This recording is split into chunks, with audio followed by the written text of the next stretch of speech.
अस्सलामुअलैकुम वरहमतुल्लाहि वबरकातुहू। उम्मीद है कि अल्लाह के फजल करम से खैरियत से होंगे।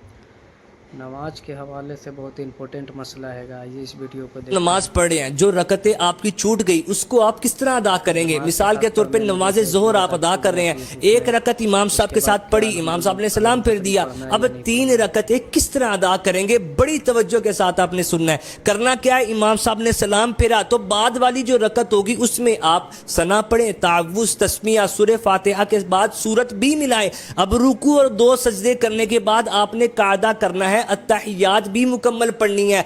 अब उसूल अपने जहन में याद रखें कि इमाम साहब के सलाम फिरने के बाद वाली जो रकत है वो किरात के तबार से आपकी पहली रकत होगी। पहली रकत में सूरह फातिहा के बाद सूरत भी मिलाई जाती है, तो इसमें आपने मिलानी है। इसके बाद दूसरी रकत, फिर तीसरी रकत। और जो कायदा किया जाता है, यानी 2 सजदे करने के बाद बैठते हैं, तशहुद पढ़ते हैं, तो इस एतबार से आपकी ये पहली रकत नहीं होगी, बल्कि इमाम साहब के सलाम फेरने के बाद वाली जो रकत है वो तशहुद के एतबार से पहली रकत नहीं, बल्कि वो वही तरतीब चलेगी जो इमाम साहब के साथ चल रही है। यानी इमाम साहब के साथ आप पहली रकत पढ़ चुके, तो अब ये आपकी दूसरी रकत है। दूसरी रकत में कायदा किया जाता है, तो इस रकत में भी आप कायदा करेंगे। अब जो आप अगली रकत पढ़ेंगे उसमें किरात के एतबार से वो दूसरी रकत है, तो दूसरी रकत में सूरह फातिहा के साथ सूरत भी मिलाई जाती है, तो इसमें भी आप मिलाएंगे। लेकिन तशहुद के एतबार से वही तरतीब जो इमाम साहब के साथ चल रही थी, तो यानी तीसरी रकत तशहुद के एतबार से हुई, तीसरी रकत में कायदा नहीं होता,